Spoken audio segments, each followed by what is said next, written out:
উচ্চ মাধ্যমিক পরীক্ষা দিতে গিয়ে অসুস্থ হয়ে পড়েন এক শিক্ষার্থী। 2024 সালের উচ্চ মাধ্যমিক পরীক্ষা শুরু হয়েছে আজ, তাই অন্যান্য শিক্ষার্থীর মতো উত্তর 24 পরগনা জেলার দিঘরা হরদয়াল স্কুলের ছাত্রী তামান্না খাতুন গিয়েছিলেন দত্তপুকুর মহেশ বিদ্যাপীঠে পরীক্ষা দিতে। প্রায় 1.5 ঘন্টা পরীক্ষা দেওয়ার পরেই অসুস্থ হয়ে পড়েন ওই ছাত্রী। ঘটনা নজরে আসতেই অসুস্থ ছাত্রীকে নিয়ে তড়িঘড়ি বারাসাত জেলা হাসপাতালে ভর্তি করেন দত্তপুকুর মহেশ বিদ্যাপীঠ স্কুলের কর্তৃপক্ষ। বর্তমানে ওই শিক্ষার্থী বারাসাত জেলা হাসপাতালে জরুরি বিভাগে চিকিৎসাধীন।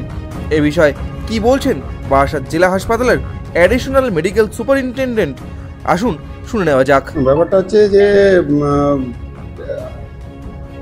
উচ্চ মাধ্যমিক পরীক্ষার্থী তহমিনা খাতুন ভর্তি হয়েছে কিছুক্ষণ আগেই, এই মুহূর্তে ওয়ার্ডে আছে।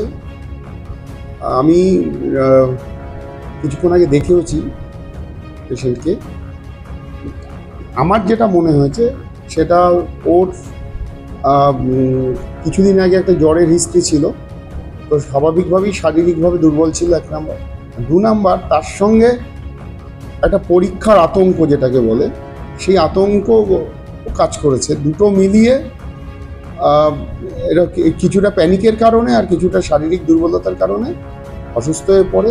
আপাতত ওয়ার্ডে ভর্তি আছে, এই মুহূর্তে স্থিতিশীল আছে, অসুবিধা কিছু নেই। আজকের দিনটা আমরা অবজারভেশনে রাখবো, যদি ভালো থাকে কালকে হয়তো এখান থেকে বিশ্বাস। শিক্ষার্থীর বাবার তরফ থেকে আমি জানতে পেরেছি যে ও ঘন্টা খানেক বা ঘন্টা দেরি পরীক্ষা হলেই ছিল বা পরীক্ষা দিয়েছে, তারপরে সেখানে সে অ্যাডমিট হয়েছে। হ্যাঁ, ভবিষ্যতে মেয়েটিকে এই যে পরীক্ষাটা আজকে তার বাতিল গেল বা সম্পূর্ণ করতে পারলো না, সেই দিকটা থেকে সেটি আর আমরা তো মেডিকেল সার্টিফিকেট দিয়ে দেবো, তারপরে কর্তৃপক্ষ সেটা বিচার বিবেচনা। আমার মেয়ে এসে ফার্স্টে জ্বর হয়েছিল, কাশি হয়েছিল, ভর্তি করেছিলাম।